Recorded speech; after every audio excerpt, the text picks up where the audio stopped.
اگر دماغ میں کھانے سے زیادہ نماز کی اہمیت بیٹھ جاتی، جیسے کھانے کی اہمیت ہے، کھانا نہ کھاؤں تو مر جاؤں، کھانا نہ کھاؤں تو زمین پہ لیٹ جاؤں، کام نہیں کر پاؤں، اسی طرح جب دماغ یہ بات بیٹھ جائے نماز نہ پڑھو تو مسلمان بن کے نہیں رہو، نماز نہ پڑھو تو مسلمان بن کے رہنا مشکل ہو جائے، جب یہ بات دماغ میں بیٹھ جائے گی وہ 12 گھنٹے خانے کے اندر کام کرے، جیسے کھانے کے لیے ہاتھ پاؤں دھو کے اچھی جگہ جاتا ہے، اسی طرح وہ کھانا کھانے سے پہلے وہ ہاتھ پاؤں دھو کر وضو کر کے وہ نماز پڑھنے کے لیے اچھی جگہ تلاش کرے گا۔ نماز پڑھنے میں 10 گھنٹہ نہیں لگتا، اللہ نے ظہر کی نماز فرض کی ہے اس میں 10 سے لے کے 20 منٹ لگتے ہیں، اللہ نے عصر کی نماز بھیڑ بھاڑ کے وقت میں فرض کی ہے، یعنی وہ کاروبار کا ٹائم ہوتا، اسی لیے اس میں 4 رکعت نماز فرض کی ہے تاکہ 4 منٹ میں بندہ 5 منٹ نماز پڑھ لے۔ مغرب کی نماز سورج کے ڈوبنے کے بعد اپنے گھر واپس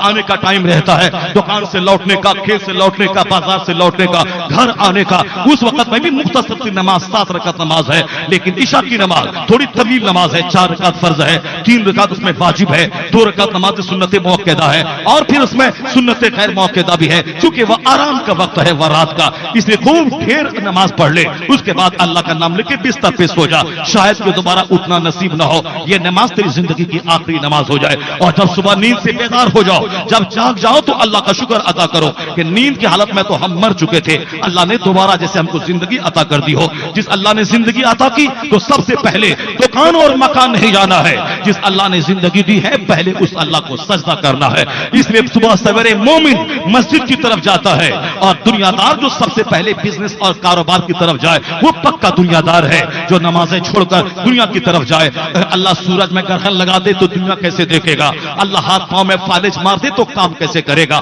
اللہ آنکھ اور بینائی چھین لے تو کیسے اپنے کھیت اور اپنے دکان اور بیوی بچوں کو دیکھے گا، تو جو اللہ سر سے لے کے پاؤں تک خربوں نعمتیں دی ہے اس رب کو پہلے سجدہ چاہیے، جو اللہ رات میں نیند دے کے پھر دوبارہ زندہ کیا اس اللہ کو پہلے سجدہ چاہیے۔ فجر کی نماز کم ہے، 4 رکعت نماز، 2 رکعت فرض 2 رکعت سنت ہے، تاکہ وہاں دیر تک بیٹھ کے تسبیح پڑھے جائیں، صبح کے وقت وہ تسبیح کے لیے خاص ہے، وَسَبِّحُوهُ بُكْرَةً وَأَصِيلًا، یعنی صبح اور شام خوب تسبیح اللہ کی بیان کرو، وَاذْكُرُوا اللَّهَ كَثِيرًا، اللہ کو کثرت سے یاد کرو تاکہ تم کامیاب ہو جاؤ۔ ایک وقت صبح کا ہوتا ہے، ایک عصر سے مغرب کے ٹائم کا ہوتا ہے، یعنی کثرت سے سبحان اللہ پڑھنا، درود پاک پڑھنا، لا الہ الا اللہ کا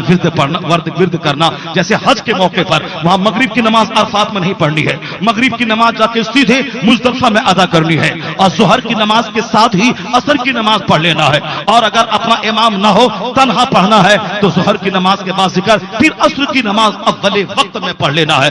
مقصد شریعت کا کیا ہے؟ تاکہ عصر کو ظہر کے ملا کے پڑھا جائے تو ایک لمبا وقت مل جائے ذکر و اذکار کرنے کا، اللہ سے دعا مانگنے کا، چونکہ عرفات کا میدان وہ دعاؤں کے لیے خاص میدان ہے، تاکہ بیچ میں عصر کی نماز کے لیے پھر اسے وقفہ نہ کرنا پڑے، ظہر سے ہی ملا کے پڑھ لے تاکہ ایک لمبا وقفہ ملے دعا کرنے کے لیے، ذکر و اذکار کرنے کے لیے۔ اسی لیے فجر کے ٹائم کے بعد ذکر و اذکار کے لیے لمبی دعا چاہیے، اور پھر نماز کے بعد لمبی تسبیح چاہیے۔ باقی اور اوقات میں جیسے جماعت ختم ہوئی سلام پھیرا فوری دعا کرنی چاہیے، اور عصر اور فجر کے بعد دعا میں طول دے اور بیچ میں وقفہ دے کہ مقصد ہے ذکر و اذکار کرنا، یعنی یہ نماز فرض ہے،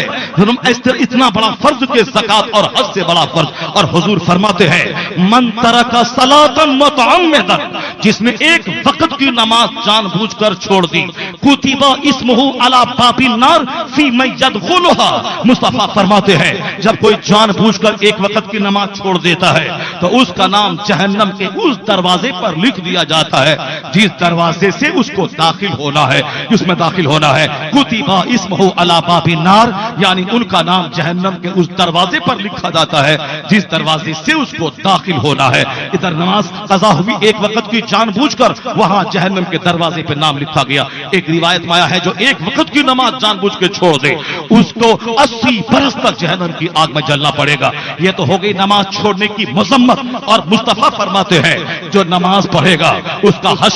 حشر کس کے ساتھ ہوگا؟ جو نماز پڑھے گا اس کے لیے یہی نماز نور ہوگی، یہی نماز برہان ہوگی، یہی نماز دلیل ہوگی، اور یہ نماز اس کے سارے گناہوں کو اسی طرح مٹا دے گی۔ بخاری اور مسلم کی روایت میں آیا ہے آقا فرماتے ہیں